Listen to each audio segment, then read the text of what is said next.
Hey, good morning. Welcome to Survival Skills.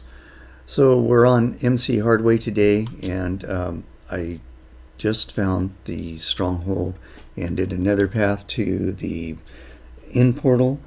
And we're gonna go. If we can get everybody on here, we're gonna go fight the dragon today. So let me flip into first person and show you around a little bit. So let's run back. So this is Snapshot 1.17 or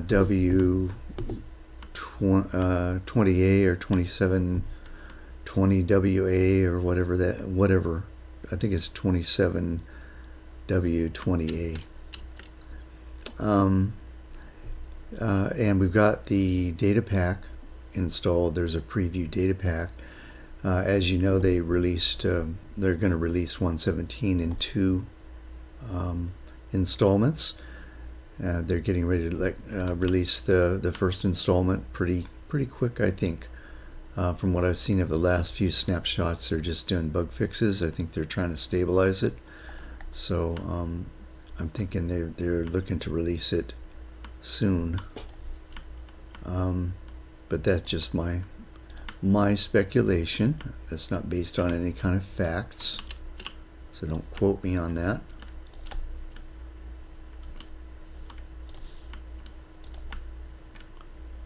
I hate bumping my head. It just bothers me.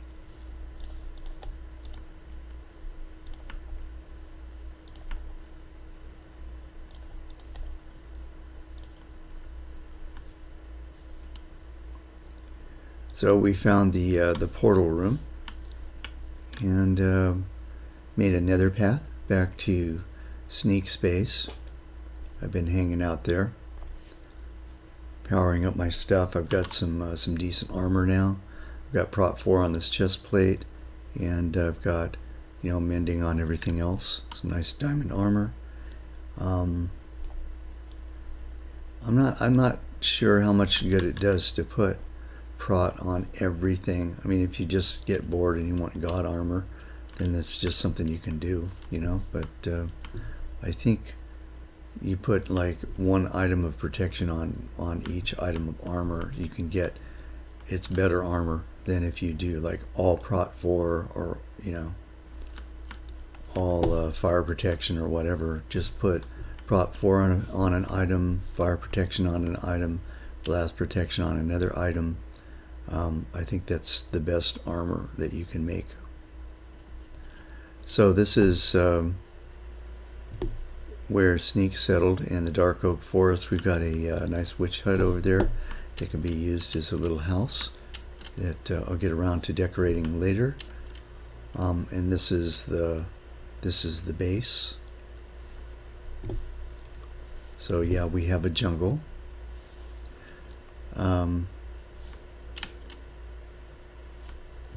So this is the iron farm. Let me bring the sun up here so that I don't get harassed.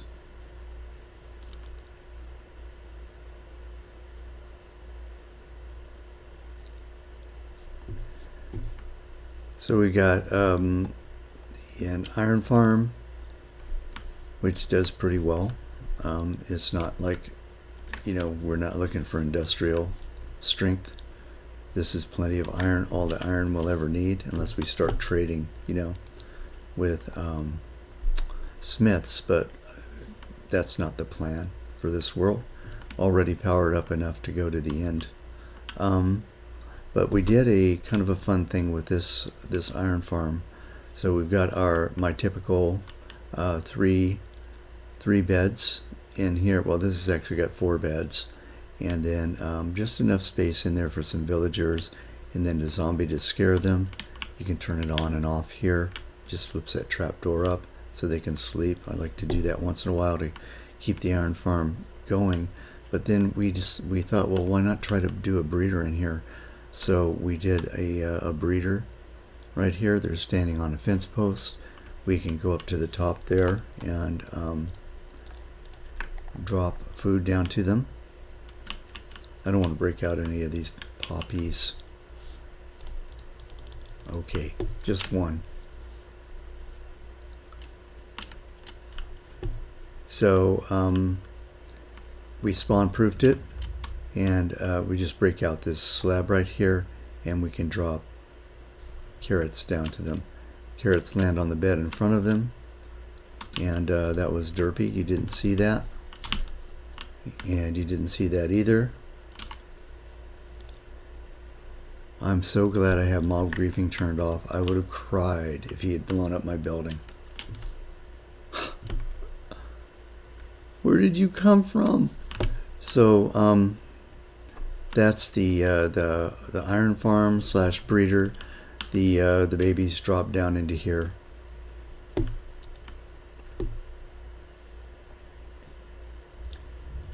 They drop down right there.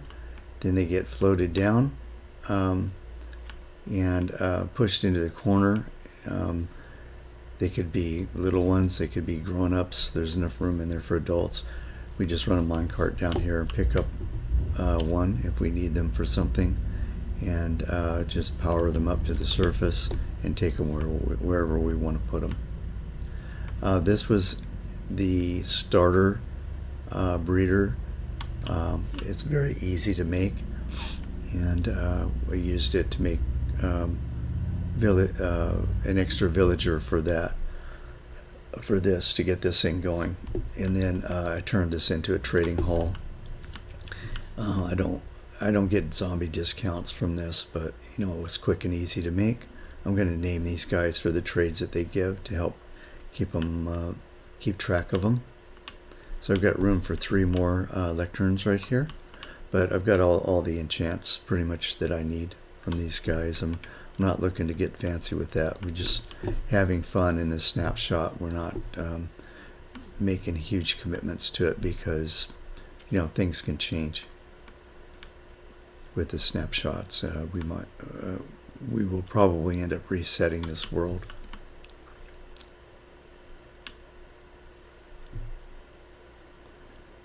So just a big sugarcane farm to get emeralds.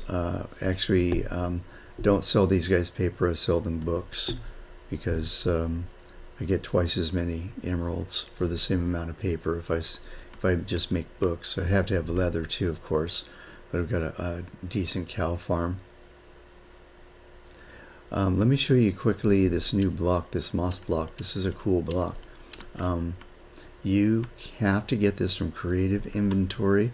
Unless you're hardcore, you can find a trader that will sell you a moss block. Once you get one, you got it made, because you can just bone meal the moss block, and get more moss blocks.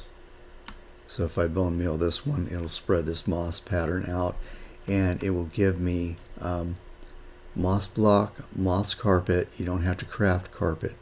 It grows. You just bone meal, you'll get blocks and carpet. You get these cool little azalea bushes, and it gives you this other variety of bushes right here. And these stay bushes. They don't grow on their own, but if you hit them with some bone meal, you'll get an azalea tree.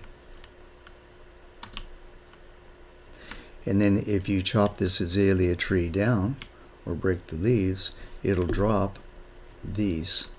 So these are like the saplings that you would get from a normal tree. You'll get both varieties, and you can plant those and then bone meal them to get the azalea tree. So that's available right now in the first release of Minecraft, and I think they're very nice. I really like the moss blocks. We use them for some detailing around the house. So here's this cool house that Sneak built in the dark oak forest, and we did some. I'll go inside in just a second. So we did some bone mealing around the outside with the moss, and gave it a nice. It's just a nice detailing, you know. You get all this good stuff just for bone mealing some moss.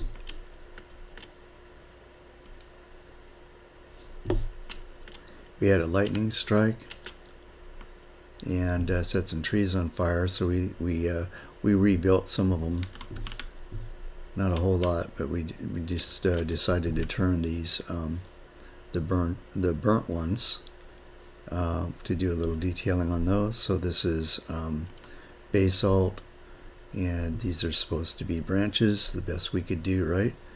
And the fire didn't get all the leaves, it got a couple to give it a kind of a tree look. And then the detailing here, we just messed with it and try to make it look like there's some burnt stumps and stuff like that, or burnt whatever debris, right? To make it look burnt. And then campfires underneath these basalt blocks. The smoke comes through the basalt blocks, so that was nice. Adds a nice touch. So if you don't look too closely at it, you know, it definitely gives the impression of like a kind of like a burned out section of forest.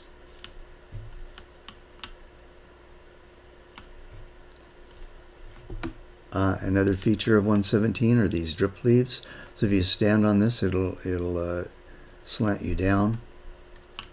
It'll drop you in there. And I think, yeah, if I crouch when that happens, I'm not sure exactly how I did it. There we go. Maybe I just had to wait. I mean, that could have, you know, various uses, right? But we discovered this one kind of by accident. Kind of neat. So we made a little place down here. And you can't make it go up, at least not without, I mean, there's no way to get out, so we had to, we did a little water elevator, and it brings you up in the middle of the crops there. This goes, this is how I found the stronghold. So I just did a little path out of town in the direction of the stronghold. But as you've seen, we can come through the nether. Now it's a lot shorter run. So then down in here is the main the house area. So we just carved out some farms down here. It looks quite nice with the roofing and stuff. I turned this into a nice place, I think. And then this is the house, very innovative, where Sneak just used dark planks and connected trees. Just left the tree in place and connected it with these dark plank walls to make a house.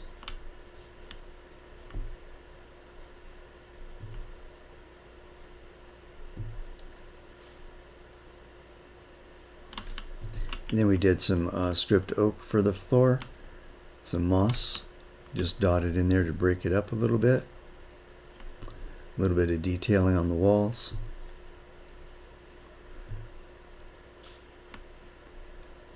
In the corners. And then carved out some cubbies for sleeping. And these are, I think this is concrete. Concrete powder, I cheated this in. I used creative to get this.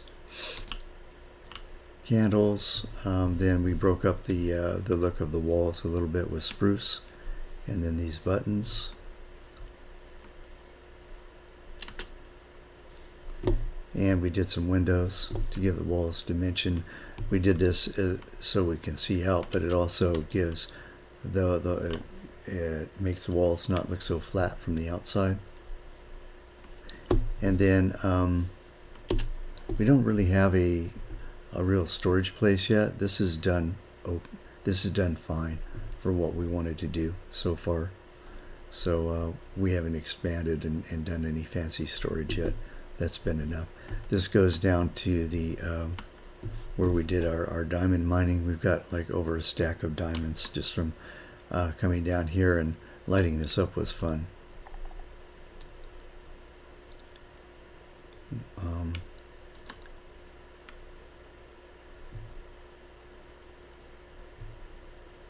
I say that jokingly. This was treacherous because this was all dark. Like it was like dark like that, you know, and it was just cluttered with mobs. It was like come down, place a few torches, die, come back, place a few more torches, and dye, and like that, you know, until we got it torched up enough that we don't get as much mob spawning. It's pretty impossible to light it all well enough to eliminate all the spawning spaces. So it keeps it down good enough that we can come down here, and you just got to keep your eyes open. So we just explored out, torching as we went. Some of us have our gamma turned ups or like full bright, right? And with a bad lighting client helps, and mined out the diamonds, and got some iron and stuff. Got our starter iron from here too, and redstone.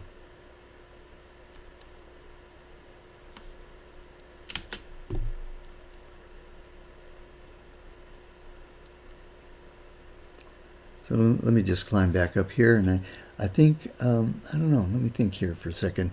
Maybe we can, you know what, I think I'll probably do a wrap up from up here. I'm thinking of what else. Oh, there's one other thing to show you, and then we can wrap up. And then next time I do a video from here, I can show you what Thebe and Beeston did. They did some nice stuff over in the Badlands.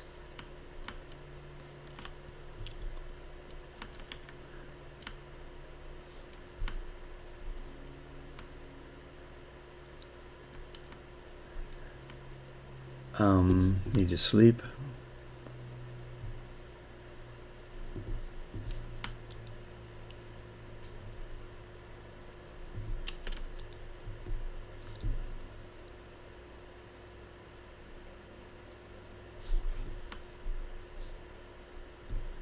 So we're trying to power up to go to the end. Obviously, we're probably going to go today and fight the dragon.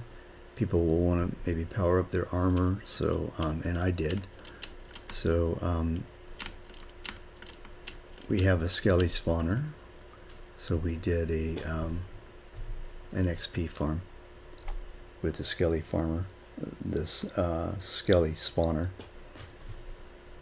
not too far from our base.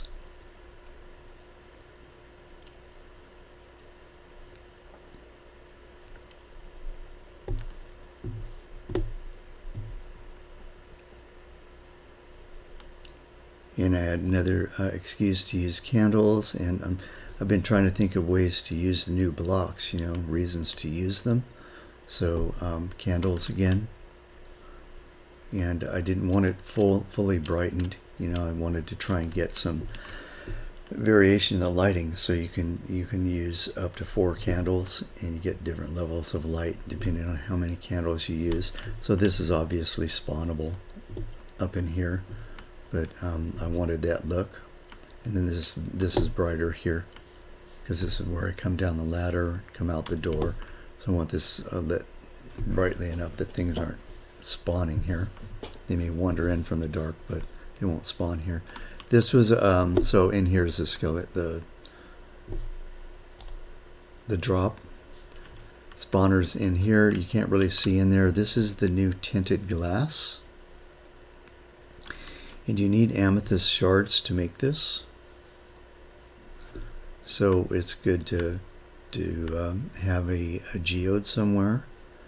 And it just so happened that this dungeon, which you can't really see, I can show you in a second, was right next to this geode. So the wall of the dungeon was broken out, and it opened up into this geode.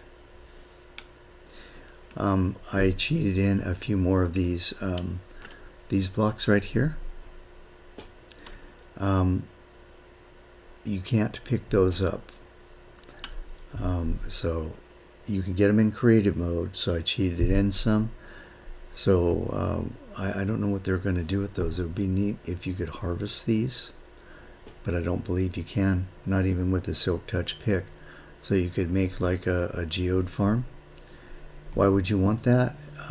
You would want that because you need the geode shards, which you can get from these amethyst clusters, which, by the way, this cluster, these clusters grow naturally from these blocks right here.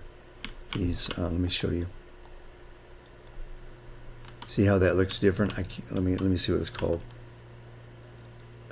Well, it just says budding amethyst. So, you know, you can see how this block looks different than this block. If you just leave this alone, another a cluster will grow out of there. But it goes through 3 stages of development. Okay, so here's where, like, oh, I actually got the bud. I didn't get any shards. I got the bud. So this is the amethyst bud. But oh, I forgot. I'm using a Silk Touch pick. So what you want to do, let me back up before I confuse you too much, is you want to make sure that it is an amethyst cluster. An amethyst bud is an earlier stage of development than a cluster, so it grows up through 4 stages of growth, and it's only the final stage that you get these clusters. When you break these clusters with a regular tool, and I think you can even break them with your hand, you get shards. So I got 2 shards. I thought I would get 4 out of that. Maybe I need to break it with a pickaxe to get 4 shards. Normally I get 4 shards. Breaking it by hand, I only got 2. You need these to make the tinted glass. So you combine 4 shards with 2 pieces of glass, you'll get 2 pieces of tinted glass. So I wanted to make a farm. I wanted to be able to harvest this and make a big wall of these so that I could have a bud farm. But you know, an amethyst bud farm. But you can't harvest these as of right now. So that will just automatically start growing a new amethyst bud.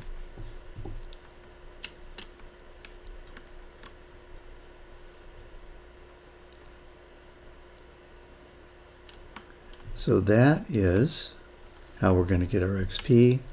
We've got storage back here. So we use the new glowing item frames for this. They look good all by themselves too, just for decoration in a house. Here and there, if you use them sparingly, they just look nice by themselves, but you can also put items in them. So I just use one chest to catch the drops, pull these out, put them in storage, whatever I want to keep. Like, I'm not keeping much of the armor at all. Like, if I get chainmail, I'll keep that, but everything else goes into the burner, which is controlled by this switch. This lamp here just shows me that I've got the hopper underneath this chest locked, so it won't drop anything down into the burner. If I want to get rid of the contents of the chest, I just throw this switch and it'll drain these things off and spit them into the lava pool that's underneath me.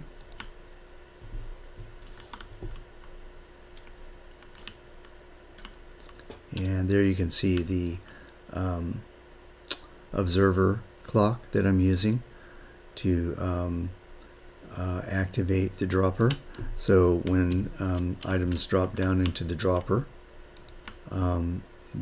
the observer clock will make the dropper spit them out. So not a bad source of XP. Definitely better than fishing. And I didn't have to build any fancy farms. So I've been collecting these enchanted bows, bones, arrows, and then just burning the rest.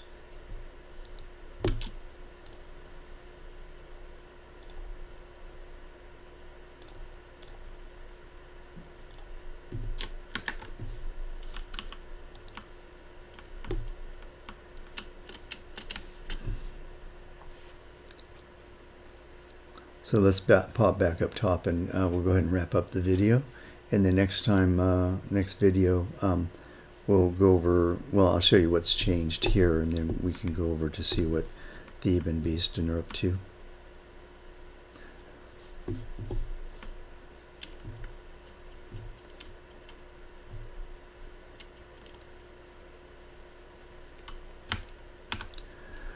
So that's it for today. Oh, I did want to show you, they made me a new skin. So, you know, it's me, but I'm wearing a new skin.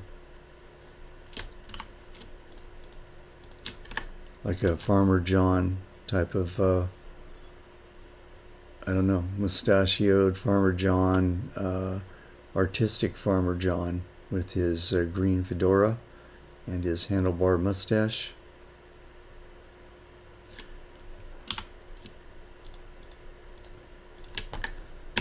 So I hope you enjoyed the video. Thanks for watching, and take care of yourselves.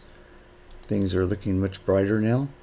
Everybody's getting, you know, we're starting to get immune, however we get immune, right? Vaccination, just, I don't know, things are looking up. So something's working. Anyway, take care of yourselves, and I'll see you all in the next video. Bye.